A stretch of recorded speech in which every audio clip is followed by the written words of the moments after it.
Yeah, well, there's no reason why awareness can't be present during planning. And if we have presence during planning, it may also shine a light on what we're planning.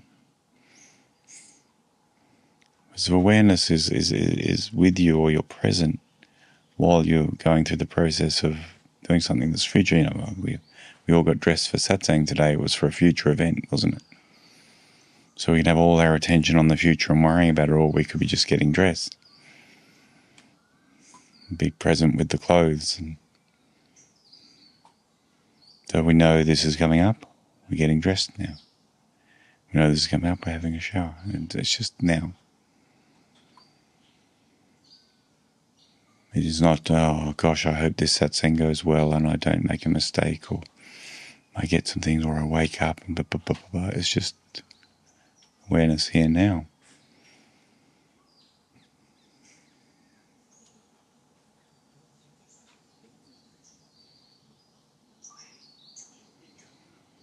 And so then, yeah, the next phase is, okay, what am I planning? What am I worried about? Am I worrying about the future? Do I have all these dreams of the future? Because what happens almost always is the dreams don't match the reality. And then the expectation of a certain sensation you're going to get from that future reality, if it's a positive one, may be there. But once it's there for a little while, it becomes boring and the mind starts looking for another thing.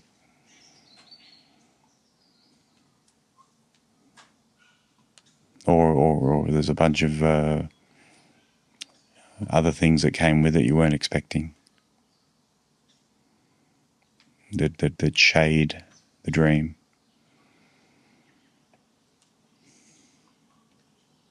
You know, kind of easy ones like marriage, or having kids, or just these big ones, or having a certain type of house. And we get there, and then there's all these other things with it.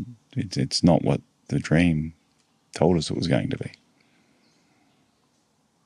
And then we forget what the dream was once we're there, and then we go and do it again. Quite often. So it's important to remember what you've been dreaming of, and when you get there, is it matching? And if you do that a few times, you'll soon start to see through dreaming. Because you have to leave now, which is the best we're ever going to get, to go dream. And then the dream doesn't pay off. If we don't forget that, we can realize the value of now. And silence, and awareness. Because that's where the peace is, and that's where you are.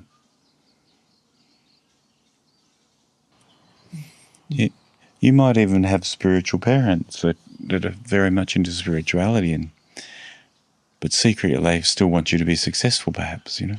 We want him to be successful and spiritual. But truth doesn't care about success. The success is living in truth. That is the success. That is the ultimate success. And it's not worldly. Your parents can't brag about it. Your sister can't brag about it.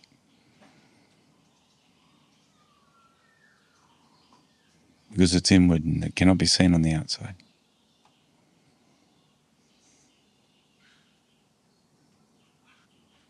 And so we have a lot of influences pushing us in certain directions, and just every time we look around, there's people rushing somewhere to be somebody.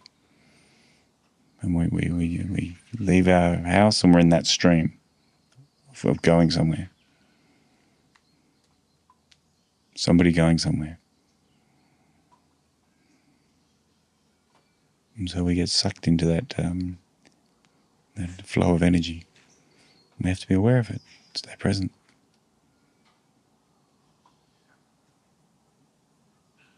You're in the city's hustle and bustle, it's all about that. You know, we live in the country here, and the people in the city are obvious. They tailgate, and there's a jitteriness to them quite often, usually.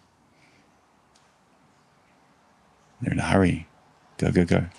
Everyone's in the way.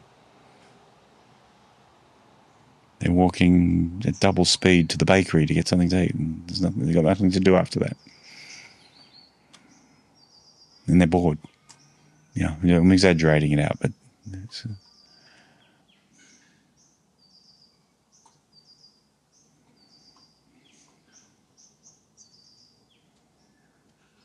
everyone's going somewhere, but they're not going anywhere.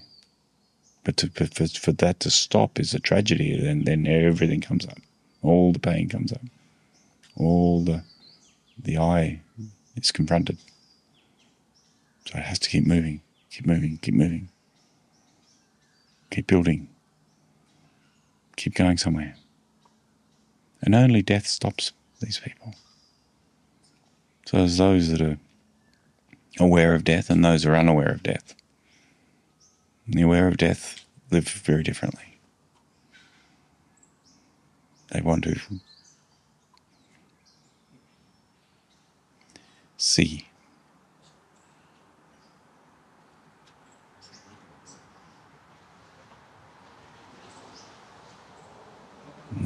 And these augmented realities blinded by other people's dreams they think are theirs.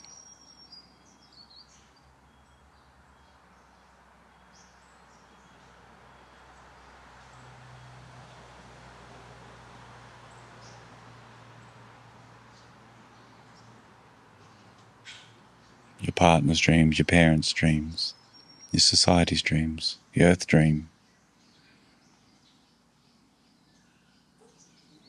So we get born innocent, and then culture puts us in a box, see? And then the box celebrates itself and encourages you to keep shining into it till you have no energy, till you have no light. Nature is for creating unique beings, and yet culture puts us in boxes. We suffer, we bleed.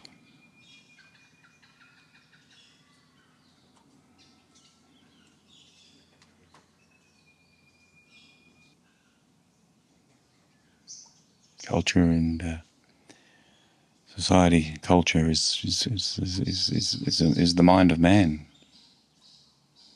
A lot of it was just survival based. It's sacred for this and it's taboo for that. That was just because the ancestors learnt we don't want to catch these diseases, we don't want inbreeding X, Y, Z. A lot of it's just sacred, and taboo is just, whoops, we made this mistake before. Now we have to put it into some sort of special category now.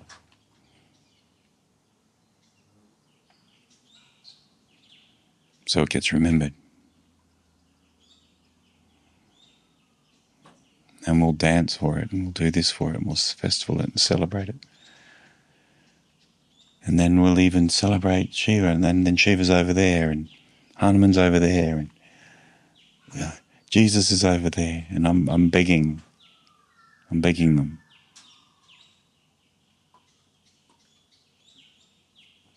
To be in, so I can be better in the stream of going somewhere. Spiritually, physically, wealth-wise, relationship. We become beggars. When we're in a box, we become beggars. We don't know that all we have to do is take the box away.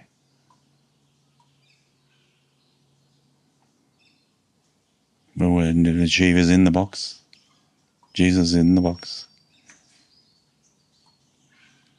Hanuman's in the box. But the box is making him blind, can't see, it's too dark.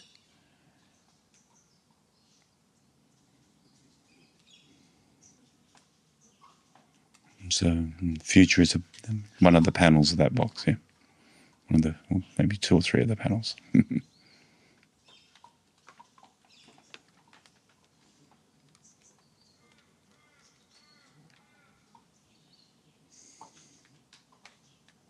Past is another couple of panels. And then from these we create the I, future and past. And our dreams of who we think we are and what we want to be.